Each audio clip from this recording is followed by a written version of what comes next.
সেই বন্ধুসকল নমস্কাৰ।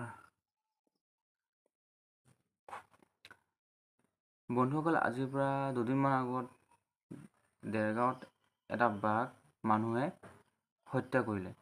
পাব্লিকে এটা বাঘ হত্যা কৰিলে। এতিয়া কথাটো হ'ল, এই পৃথিৱীখনত কি জীৱ জন্তুৰ বসবাস কৰাৰ অধিকাৰ নাই নেকি? অকল মানুহৰে আছে নেকি? বাঘ, হাতী, পহু এইবিলাক বিভিন্ন ধৰণৰ জীৱবোৰ মানুহে যে হত্যা কৰি আহিছে, মানুহে এইবিলাক কিহৰ কাৰণে মাৰি আহিছে, কিহৰ কাৰণে মাৰে? তাৰপিছত মাৰি পেলাই মানুহ পূৰা বুকু ফিন্দাই গৰ্বিত হয়, বা মই মাৰিলোঁ। কিহৰ কাৰণে মাৰে? আচলতে বাঘটো মানুহৰ জেগাত আহিছে নে বাঘৰ জেগাত মানুহ গৈছে? ঘটনাটো কিহৰ কাৰণে হৈছে?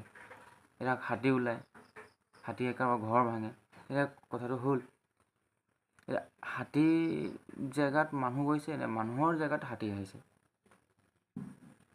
আজিৰ পৰা 16-17 বছৰ আগত বাবাথান মন্দিৰৰ আশে পাশে যিবিলাক ঠাই আছিলে, সেইবোৰ আজিৰ পৰা 16-17 বছৰ আগত একেবাৰে অৰণ্য আছিলে। এতিয়া গৈ দেখিলোঁ সেইবিলাক হাবি ভাঙি মানুহে চাহপাত বাগান খুলি ল'লে।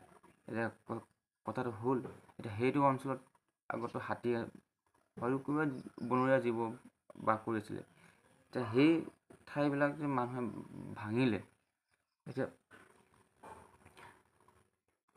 এইবোৰতো জীৱ জন্তুৰ ঘৰ আছিলে, সেইবোৰ মানুহে ভাঙি পেলাই এটা চাহপাত বাগান খুলিলে।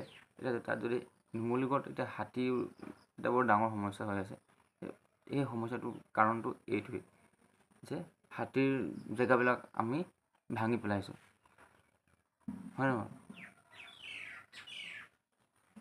আচলতে এইবিলাক মানুহে সেইদিনাখন দেৰগাঁৱত কথাটো কৈছোঁ, দেৰগাঁৱত বাঘটো হত্যা কৰিলে। সম্ভৱ তাত গোটেই হাজাৰ মানুহে সেই বাঘটো নিউজত দেখিছোঁ যে হাজাৰ মানুহ তাত দৌৰা ফুৰিছে, চিঞৰি ফুৰিছে।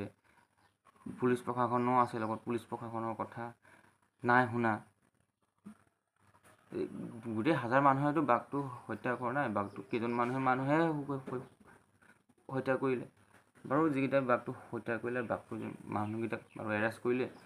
কিন্তু তাৰ আগৰখিনি কি হৈছিলে? মানুহে যে বাঘটো মৰাৰ আগত যিকেইটা মানুহে বাঘটো মাৰিলে, সেইটো পূৰা গৰ্বিত, একদম বুকু উফন্দি গৈছিলে সিহঁতৰ যে আমি বাঘ বহুত ডাঙৰ কাম এটা কৰিলোঁ, বাঘটো মাৰিলোঁ, বাঘ মাৰিলোঁ।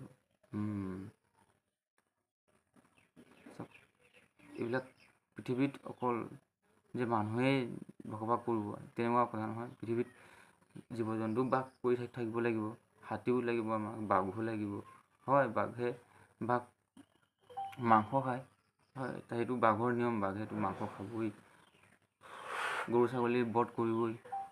যদি গৰু ছাগলীৰ বধ কৰাৰ কাৰণে যদি বাঘটোক বধ কৰিবলৈ লাগে, তেন্তে সেইটো মানুহৰ মানসিকতা কেনেকুৱা হ'ব বাৰু? সেইখিনি যিকেইটা মানুহে সেই বাঘটো হত্যা কৰিলে, সেইকেইটা মানুহৰ মানসিকতাটো একেবাৰে নাই। জ্ঞানো নাই। জ্ঞান থাকিলেতো এইবিলাক কাম নকৰে, হয় নহয় বাৰু? এতিয়া সেই কথাটো সেইটোৱে হ'ল যে পৃথিৱীত অকল মানুহেই বসবাস কৰি থাকিব তেনেকুৱা কথা নহয়। জীৱ জন্তু আপোনালোকে এটা কথা মন কৰিছে নাজানো, আজিকালি গাঁও অঞ্চলত চৰাই চিৰিকটি প্ৰায়ে কমি আহিছে। কিন্তু চহৰ অঞ্চলত আশে পাশে আপোনালোকে চাব, চৰাই চিৰিকটি বগলী আপোনালোকে এতিয়াও দেখিবলৈ পাব, হয় নহয় বাৰু? কওকচোন। বাগানৰ অঞ্চলবোৰতো চৰাই একেবাৰে নায়েই। বাগানৰ ভিতৰত ইমান ডাঙৰ গছ, কিন্তু আপোনালোকে বাগান অঞ্চলত চৰাই এটা আপোনালোকে দেখিবলৈ নাপাব, কাৰণ চব মাৰি শেষ কৰিলে চৰাই।